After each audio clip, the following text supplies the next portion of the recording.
संस्कृतस्य अनुशिक्षणे भवतां सर्वेषाम् एकवारं पुनः स्वागतम्। प्रिय छात्राः, वयम् अद्य अष्टमी कक्षायाः कः रक्षति कः रक्षितः, कौन रक्षा करता है कौन रक्षित है, इस पाठ से संबंधित अभ्यास का दूसरा भाग पूरा करेंगे। दूसरे भाग में हम चलेंगे प्रश्न नंबर 4 में, संधि विच्छेदम कुरुता, यानी कि शब्दों का संधि करना, जोड़ना और विच्छेद करना, यानी कि अलग अलग करना। तो पहला शब्द है हमारे पास ग्रीष्म ऋतु। चैप्टर पढ़ाते समय भी हमने इसका विच्छेद किया था। तो ग्रीष्म ऋतु ये शब्द हमारे पास है, ठीक। तो इसका विच्छेद करते समय हम देखेंगे कि कौन सी संधि होगी इसमें, ग्रीष्म धन ऋतु या ऋतु, तो ग्रीष्म ऋतु। अब इसमें हुआ क्या कि औ के बाद री आया, इसमें क्या था, औ था, इसके बाद री था, ठीक है। इन दोनों के मिलने से हो गया अर, ठीक। तो गुण संधि हुई, तो अर होने से इन दोनों के मिलने से शब्द बन जाएगा, र आधा है इसलिए र ऊपर चले जाएगा, म पूरा हो जाएगा, ठीक है। तो इस प्रकार से ग्रीष्म ऋतु पूरा हो जाएगा, ठीक है। तो दूसरा शब्द का कौन सा है, दूसरा है बहिरागत्य। तो शब्द है बहिरागत्य, क्या बनेगा इसका, बहि धन आगत्य, बहि धन आगत्य, बाहर आकर के। तो इसमें विसर्ग के स्थान पर र हो जाता है, ठीक है। तो बहिरागत्य। अगला है कांचित, शब्द क्या है, कांचित शब्द है। तो काम धन चित, ये अगले साल आप पढ़ेंगे, काम धन चित, ठीक है। यहां क्या हुआ, मौ के स्थान पर इस वर्ग का, चौ वर्ग का, चौ छ ज झ य हो गया, ठीक है। पर सवर्ण संधि को कहते हैं। तो काम धन चित, कांचित। अगला है तद्वनम, क्या है शब्द, तद्वनम, तो बन जाएगा तत् धन वनम, तद्वनम। तो के स्थान पर द, यानी कि प्रथम वर्ण के स्थान पर तीसरा अक्षर हो जाता है, ठीक है, य वर और ह होने से। अगला शब्द है कलमेत्यादीनि, कलमेत्यादीनि।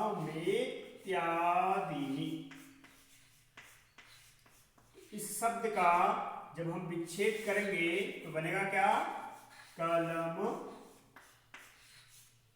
धन इत्या इति धन आदीनि, तो बन जाएगा कलमेत्यादीनि। पहले में गुण संधि है, उसके बाद इसमें यण संधि है, ठीक है। कलमेत्यादीनि बना। अगला शब्द है अतीव आनंद प्रदोयम, शब्द है अतीव अतीवानंद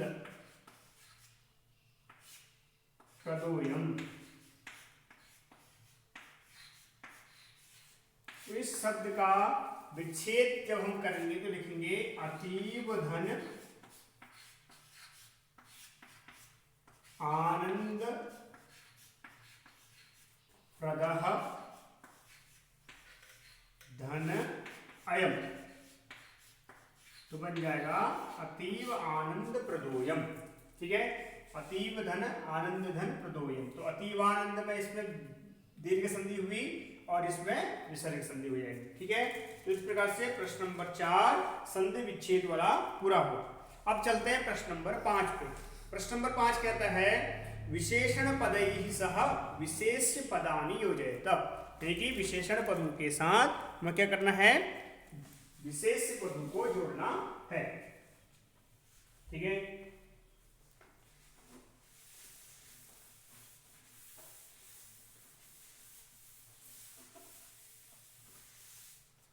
तो पहला क्या है? कांचित। पहला शब्द है प्रश्न नंबर 5 का कांचित। अभी हमने किया था काम धनचित कांचित। ये क्या है? विशेषण पद।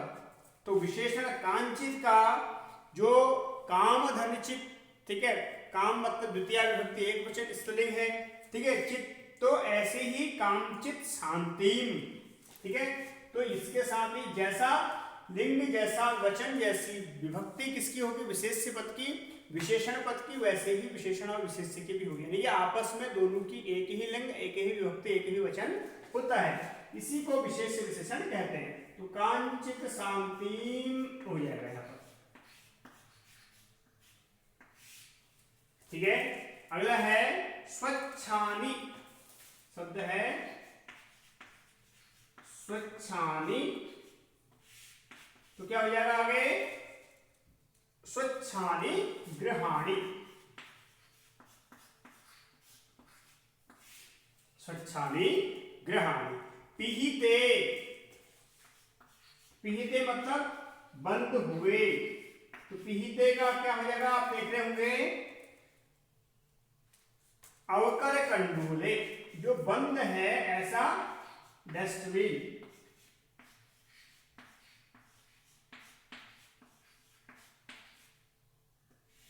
अवकर कंडोले, ठीक है।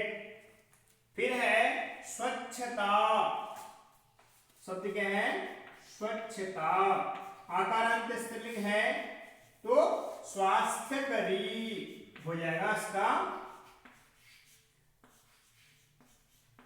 विशेष्य, ठीक है। इधर वाले सारे क्या हैं? विशेष्य पद है, उधर वाले सारे विशेषण पद है, ठीक है। आगे है गच्छन्ति, ठीक है। गच्छन्ति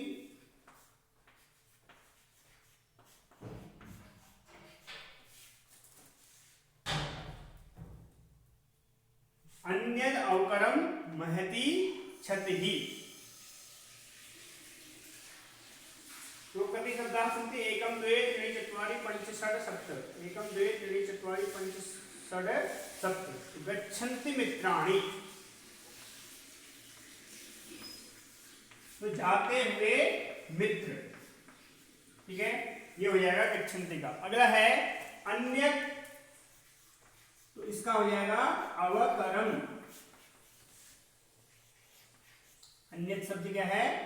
नपुंसक लिंग है इसलिए अवकरम उसका विशेष्य हुआ।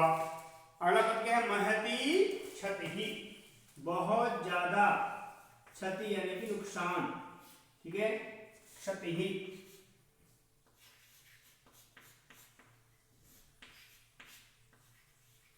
तो इस प्रकार से प्रश्न नंबर 5 भी पूरा हुआ, ठीक। अब चलते हैं प्रश्न नंबर 6 की ओर।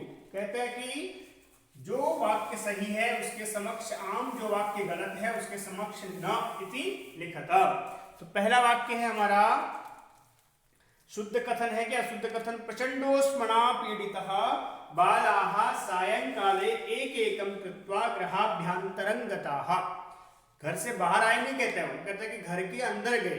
किससे? गर्मी से परेशान होकर के। जबकि ऐसा नहीं था। क्या था? कि घर से बाहर आए थे। तो इसलिए छठे के कौ का हो जाएगा न, क्योंकि गलत आंसर है। अगला है मार्गे मित्राणि अवकर भांडारम यत्र तत्र विकीर्ण दृष्ट्वा वार्तालापम कुर्वन्ति, ठीक है। मार्ग में मित्र अवकर भंडार को देख करके बात करते हैं, बिल्कुल बातचीत करते हैं। तो इसलिए इसका हो जाएगा आम, यानी कि हाँ। प्रश्न नंबर 3 है अस्माभिः पर्यावरण स्वच्छतां प्रति प्रायः ध्यानं न दीयते, ठीक है। अस्माभिः पर्यावरण स्वच्छतां प्रति प्रायः ध्यानं न दीयते, ध्यान दिया जाता है लेकिन इसके चैप्टर के अनुसार से वास्तव में ध्यान नहीं दिया जाता है, ठीक है। अपनी स्वच्छता के बारे में हम सोचते हैं लेकिन पर्यावरण की स्वच्छता के बारे में नहीं सोचते, इधर उधर कूड़ा फेंक देते हैं। अगला कहता है कि वायुं बिना क्षणमपि जीवितुं न शक्यते, यानी कि ऑक्सीजन के बिना एक क्षण भी जीना मुश्किल है। बिल्कुल सही बात है। तो आम, वाक्यम शुद्धम। अगला वाक्य क्या है? अगले वाक्य में कहते हैं कि रोजलिन अवकरम इतस्ततः प्रक्षेपणात् अवरोधयति बालकान, यानी कि बालकों को रोजलिन रोकती है, बल्कि ऐसा नहीं था, बालकों ने रोजलिन को रोका था कि वो ऊपर से कूड़ा न फेंके, तो इसलिए यह वाक्य क्या हुआ? गलत हुआ। ठीक, अगला वाक्य पे चलते हैं। अगला वाक्य कहता है कि एकेन शुष्क वृक्षेण दह्यमानेन वनम सुपुत्रेण कुलमिव दह्यते, बल्कि सुपुत्रेण की जगह यहाँ पर कुपुत्रेण सही था, लेकिन सुपुत्रेण गलत वाक्य है, इसलिए यहाँ भी वाक्य गलत हुआ। ठीक है, एक सुपुत्र कुल का नाश नहीं करता, एक कुपुत्र जो होता है, ठीक है, गलत संगत में पड़ा हुआ पुत्र ही कुल का नाश करता है, इसलिए यहाँ पर इसका आंसर न होगा। अगला है बालकाः धेनुं कदली फलानि भोजयन्ति, बिल्कुल सही।